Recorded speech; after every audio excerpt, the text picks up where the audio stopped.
अस्सलाम वालेकुम। आप देख रहे हैं 9 बजे टीवी इंटरनेशनल और मैं हूं नसीर जर्मनी के स्टूडियो से। हमारी बहुत ही खुशकिस्मती है, अली भाई मेरे साथ हैं। मिलजुल के हम प्रोग्राम करेंगे, मेरे सवाल होंगे और अली भाई के जवाब होंगे। सबसे पहला मैं सवाल ये करूंगा कि आजकल कोरोना के बारे में जर्मनी में बड़ी खबरें गर्म हैं। कोरोना के मरीज भी बढ़ते जा रहे हैं, अमवात भी हो रही हैं और वैक्सीन भी धड़ाधड़ लग रही हैं।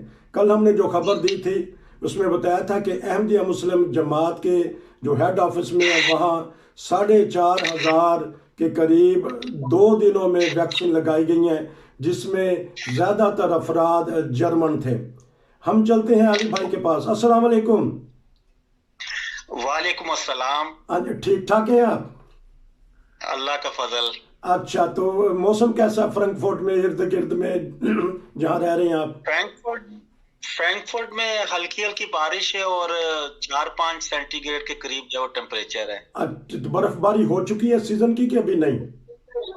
बर्फबारी 1-1.5 हफ्ता कबल हुई थी, लेकिन बहुत मामूली हल्की सी। फ्रैंकफर्ट में अमूमन कम ही बर्फबारी होती है। अगर फ्रैंकफर्ट के आसपास आप टाउन्स वगैरह में जाएं तो वहाँ अक्सर अमूमन शदीद बर्फबारी हो रही है, लेकिन फ्रैंकफर्ट में निस्बतन कम होती है। चले जी, क्योंकि बर्फबारी का भी अपना ही एंजॉय, अपना ही मौसम है। तो यहाँ से बताइएगा कि क्रिसमस मार्केटें लग रही हैं किसी किसी शहर में या बिल्कुल पाबंदी लगा दी गई है?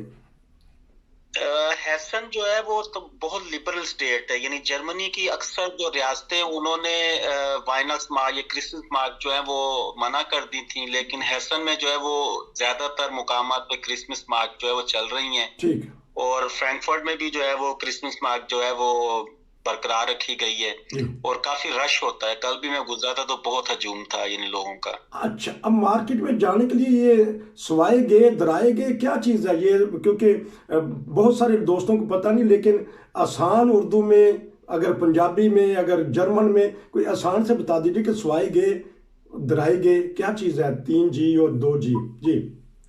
ये बहुत ही अच्छा आपने सवाल किया। हमारे अमूमन लोग इस पेचीदगी को समझ नहीं पाते। पहली तो बात यह है कि मैं जर्मन में जिक्र करूंगा त्राए, यानी जहां भी आपने जाना है वहां आपने आपने देखना है कि आप किन रूल्स के साथ, जो कोरोना रूल्स है, किन रूल्स के साथ जो है वो दाखिल हो सकते हैं, जो उनकी शराइत हैं। जिस तरह आपने जिक्र किया स्वाए गए या त्राए गए, अब ये है क्या, जी। उसकी मैं आपको इन्फॉर्मेशन देता हूँ कि जहां भी आपने जाना है बहरहाल आपने देखना है कि कौन से रूल्स लागू हो रहे हैं। अब द्राए गे जो है ये सबसे नरम तरीन है। जी। द्राए गे में आपके पास ये गुंजाइश होती है, यहाँ तो यानी आपको वैक्सीन लगी हुई है, दोनों खुराक, ठीक। आखिरी खुराक लगे 14 दिन हो चुके हैं, क्योंकि फिर वो वैलिड है कानून अच्छा। की नजर में। या फिर आप उससे सेहतमंद हो चुके हो कोरोना वबा से और 6 माह ना गुजरे हैं। तीसरी गुंजाइश आपके पास होती है कि आपके पास 24 घंटे के अंदर कारामद जो है वो स्नेल टेस्ट हो कोरोना का, या फिर पीसीआर टेस्ट हो जो 48 घंटे के लिए वैलिड होता है। ठीक। ये था 3G, ये सबसे नरम तरीन होता है। ठीक। अब जो स्वाई गे है, स्वाई गे में ये है कि सिर्फ वैक्सीन शुदा अफराद या तो कोरोना वैक्सीन से गुज़श्ता 6 माह में सेहतयाब हो चुके हो, जी। ये स्वाई गे। अब स्वाई गे प्लस ये होता है कि स्वाई गे प्लस में यानी सिर्फ वैक्सीन शुदा अफराद और जो कोरोना वबा से सेहतमंद हो चुके हैं गुज़श्ता 6 माह में, जी। और उसके साथ उनको जो है वो ताज़ा तरीन टेस्ट भी करवाना पड़ता है। ठीक। अगर स्नेल टेस्ट है तो वो 24 घंटे से पुराना ना हो, ठीक। और अगर पीसीआर टेस्ट है जो लेबोरेटरी में होता है तो वो 48 घंटे तक कारामद होता है। ठीक। अब 3G प्लस ड्राई गे प्लस भी होता है। ठीक। ड्राई गे प्लस में ये होता है कि आप या तो वैक्सीन शुदा हो या कोरोना से सेहतमंद हो चुके हो। अब इसमें जो है वो इसमें आपके पास स्नेल टेस्ट की गुंजाइश नहीं होती, यानी जो 24 घंटे करामत होता है, इसमें सिर्फ आपको पीसीआर टेस्ट करवाना पड़ता है। यानी जो 3G मैंने पहले बताया था द्राए गे, अब ये जो है वो द्राए गे प्लस आ गया है। तो इसमें जो है वो स्नेल टेस्ट की गुंजाइश नहीं होती। इसमें आपने सिर्फ जो है वो या तो वैक्सीन शुदा हो या सेहतमंद हो चुके हो कोरोना वबा से, और तीसरा गुंजाइश ये कि आपके पास पीसीआर टेस्ट यानी जो 48 घंटे तक वैलिड होता है। ठीक जी। अच्छा, ये एक तो मेरे जहन में एक सवाल पैदा हो गया। आपने कहा कि दूसरी वैक्सीन लगे होने को 14 दिन गुजरे हों, ठीक यही मैं समझाऊं? जी हाँ। तो अगर किसी ने सफर करना हो तो वहाँ यही रूल हो चल रहा हो तो फिर तो उसको एयरपोर्ट से या वापस भेज देंगे कि आपको तो 14 दिन हुए ही नहीं है वैक्सीन लगे को। मैंने बहुत सारे ऐसे केसेस देखे हैं जिनका सिर्फ एक दिन कम था, रेस्टोरेंट में जाना था और उनको जो उन्होंने वापस भेज दिया कि अच्छा। नहीं आप जो है वो टेस्ट करवा कर आए। उनको जो है वो 13 दिन हुए थे, यानी सेकंड वैक्सीन लगे हुए, ठीक क्योंकि कानून ने ये हद मुकर्रर कर दी है ठीक कि वो 14 दिन के बाद जो है वो वैलिड होगी ठीक कारामद, क्योंकि ठीक तब तक आपको मुकम्मल तहफ़्फ़ुज़ मिल चुका होता है एंटीबॉडीज वगैरह के हवाला से। ठीक तो ये जो कानून ने शराइत मुकर्रर की है, उसी को फॉलो करते हैं। अगर आपको 13 दिन भी हुए हैं तो आपको यानी मुकम्मल खुराक तो 2 लग चुकी होती, लेकिन जो उसकी अफादियत है वो अभी शुरू नहीं हुई होती, इसलिए उनको दोबारा उन्होंने कोरोना ताज़ा टेस्ट के लिए भेजा और उनको कोरोना टेस्ट भी करवाना पड़ा। मैं एक खबर दे देता हूँ नाजरीन कि अगर किसी ने बैरून मुल्क जाना है, वो सिर्फ ये नहीं देखे कि उसके पास 2 वैक्सीन है, उसको ये भी देखना चाहिए कि जो अपनी टिकट करवाएगा वो दूसरी वैक्सीन के 14 दिन के बाद के करवाए, क्योंकि बाद में परेशानी होती है, क्योंकि एयरपोर्ट से वापस आना बहुत ही मुश्किल होता है। ये अली भाई ने हमें बताया कि उन्होंने अपने देखा भी है। रेस्टोरेंट से वापस आ जाना और बात है, लेकिन अगर आपने सफ़र करना है तो इस गलत फहमी में ना रहें कि आपको 2 वैक्सीन लग चुकी हैं, चले मैं इंग्लैंड चलता हूँ बाई एयर या बाई कार या किसी जगह से भी। आप जब तक 14 दिन ना हो जाएं आप ऐसा रिस्क ना लें और ना रेस्टोरेंट जाएं, नहीं तो फिर वहाँ से वापस आना पड़ेगा। हाँ जी, और बताइएगा कि ये इसमें नसीब भाई मैं क्लियर कर दूं, उसमें ये है कि जो लोग ये सोचेंगे कि मुझे तो वैक्सीन लग चुकी हैं 2, और जो कानून रियायत दे रहा है कि अच्छा 2 वैक्सीन लग चुकी तो मैं जा सकता हूँ, अच्छा वो आपने क्लियर कर दिया, लेकिन उसको 14 दिन होने चाहिए, फिर आपको वैक्सीन लगी हुई काउंट होगी, जी जी शुमार होगी। उसके अलावा आपको जो है वो फिर जो टेस्ट की डिमांड होती है, वो टेस्ट की भी डिमांड इजाफी तौर पर जो है वो पूरी करनी पड़ेगी। तो वो पैसे यानी आप वैक्सीन शुदा में नहीं आएंगे, हाँ आपको फिर टेस्ट करवाना पड़ेगा। जा आप सकेंगे, लेकिन आप इसको जहन में रखें कि आपको फिर टेस्ट करवा के जाना हाँ पड़ेगा। जी, ठीक, लेकिन वो किराया कौन, वो टेस्ट के पैसे कौन देगा, ये भी तो नाज़रीन को बताना चाहिए ना, हम बताएं।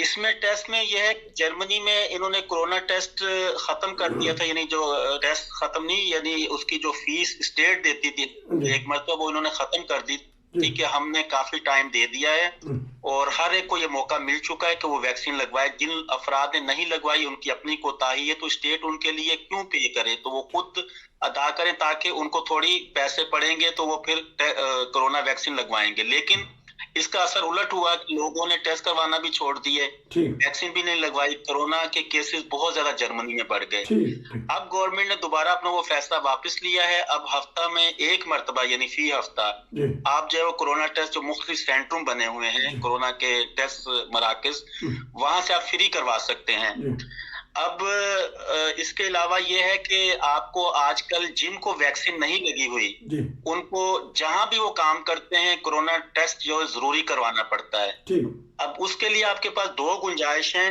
एक तो आप जो हफ्ते में 2 मरतबा यानी 5 दिन का जो काम होता है, ठीक उसमें 2 गुंजाइश है आपके पास। एक तो टेस्ट जो मराकज हैं सेंटर वहां से करवाएं, ठीक वो 24 घंटे के लिए वैलिड होता है, ठीक और दूसरा पीसीआर टेस्ट 48 घंटे के लिए वैलिड होता है, लेकिन उसकी फीस आपको खुद देनी पड़ेगी। अब जहां आप काम पर जाते हैं वहां पे ये भी सहूलत मौजूद है कि आप जो कोरोना जो स्नेल टेस्ट होता है, यानी जो स्टिक वगैरह होती हैं, जी, उसके जरिए भी आप करवा सकते हैं, लेकिन वो सिर्फ उसी मौके के लिए वैलिड होगा अच्छी और वो किसी की निगरानी में करवाया जाना जरूरी है, जो यानी आपका जो जॉब का बॉस है, कंपनी का जो हेड है, जी या किसी की मौजूदगी में जो उन्होंने मुलाजमिन मुकर्रर किए हैं, अच्छा उनकी मौजूदगी में करवाना जो है वो जरूरी है।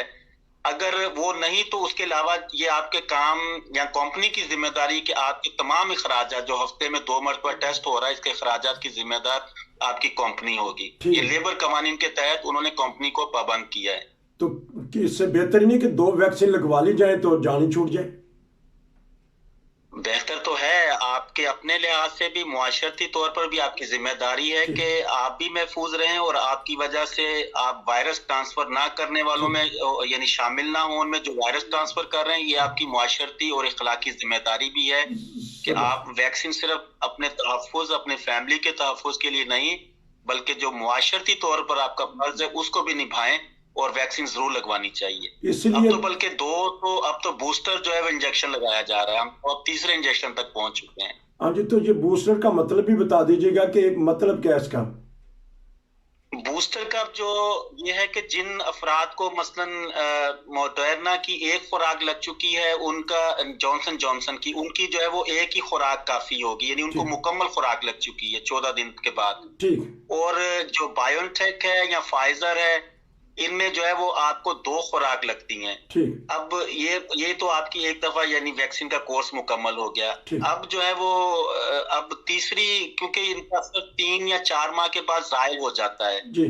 कल मैं रात खबरों में सुन रहा था कि जर्मन वजीर कह रहे हैं कि ये बहुत इंपॉर्टेंट है और आपकी सेहत के लिए बहुत जरूरी है कि आप जो है वो बूस्टर इंजेक्शन लगवाएं, आपको फिर एंटीबॉडीज कम हो जाती हैं। ठीक। तो अब जो तीसरा इंजेक्शन है यानी बूस्टर इंजेक्शन जो कोरोना वायरस पर मबनी वैक्सीन है, उसमें फिर आपको दोबारा जो है वो आपके यानी कुव्वत मुदाफत जो है वो पैदा हो जाती है। ठीक। तो इसको जो है वो बूस्टर इनको का नाम दिया गया है या इंजेक्शन का, और ये बहुत जरूरी है और इसमें बिल्कुल कोताही ना करें, क्योंकि 75% जो है वो आपको जो ओमिक्रॉन आजकल यानी वायरस चला हुआ है कोरोना वायरस का, उससे भी जो है उससे तो सब बराह रास्त तहफ़्फ़ुज़ नहीं मिलता, लेकिन आपकी जो तबीयत बिगड़ने के और उसके सीरियस होने के चांसेस इंतहाई कम हो जाते हैं 75%।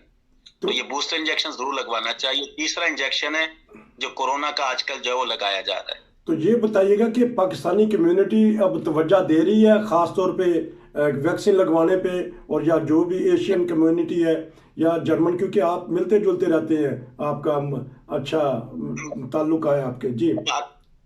पाकिस्तानियों में यह है कि जो नहीं लगवा रहे थे, लेकिन जो हुकूमत ने वक्त के साथ साथ जो मजीद पाबंदियां सख्त की हैं, तो वो लोग बाज तो अब जो वबा के केसेस बहुत ज्यादा बढ़े हैं, बाज बीमार भी हुए हैं, और बाज तो बल्कि जो नहीं लगवा रहे थे अब बीमार हुए। वो शुक्र अदा करें उन लोगों का कि जिन्होंने उनको मजबूर किया था कि आप वैक्सीन लगवाएं, और उन्होंने वैक्सीन लगवाई, और जिन उनके दोस्तों ने वैक्सीन नहीं लगवाई उनका मर्ज काफी शिद्दत के साथ जो है वो बढ़ता रहा और मुश्किल रहा, लेकिन जिन्होंने लगवाई हुई थी बहरहाल उनकी बचत रही।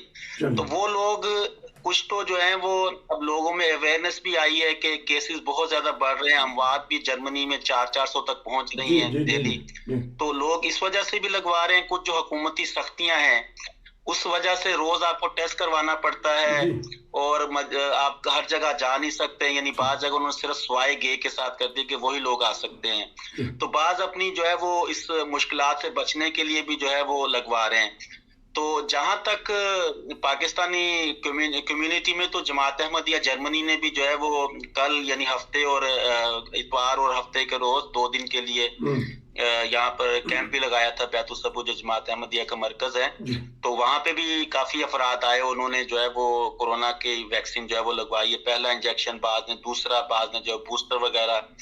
तो बहरहाल पाकिस्तानियों में भी जो अब रुझान पैदा हो रहा है वक्त के साथ साथ, और ताउन कर रहे हैं अब लोग एक दूसरे से। नई हुकूमत के क्या सोच रहे हैं, कोई बता रहे हैं कि ये पहले फ्रांस गए, फिर बेल्जियम गए, अब पोलैंड चले गए हैं वजीर आजम, तो कुछ हिलजुल हुई है? नए वजीर, नई हुकूमत ये कि अभी तो खैर उनकी वो आगाज हुआ, अभी बुध के रोज उन्होंने हलफ उठाया है, और साथ ही बैरूनी दौरा उनका जो है वो शुरू हो चुका है। और आपको पता है यूक्रेन और रूस का जो मसला चल रहा है, टेंशन चल रही है, उस पे भी मुख्तलिफ ये यूरोपीय यूनियन के जो हैं वो हुक्मरान वो मिल बैठे हैं, तो उनके बाज दौरे हैं। जाहिर एक तारुफी दौरा भी है उनका मुख्तलिफ हुक्मरानों से, खासतौर पर यूरोपीय यूनियन उनसे मिलना। एक बात मैं आपको इनकी बताऊं, जो नई काबीना में इन्होंने यानी जो 17 रुकनी काबीना है, ओलफ शोल्स के अलावा वो तो जर्मन चांसलर हैं, उन्होंने मसावात बरकरार रखने के लिए, एक मैसेज देने के लिए, और खास तौर पर खवातीन के हकूक के लिए जो है वो जो 9 रुकनी काबीना जो है वो मर्द हजरात पर मबनी है, तो इन्होंने जो 8 वज़रा हैं वो खवातीन ली हैं, और उसके जरिए उनको स्ट्रॉन्ग किया है, वाज़ेह मैसेज दिया है कि खवातीन के हवाले से कि उनका भी इस मुल्क में बराबरी का किरदार है।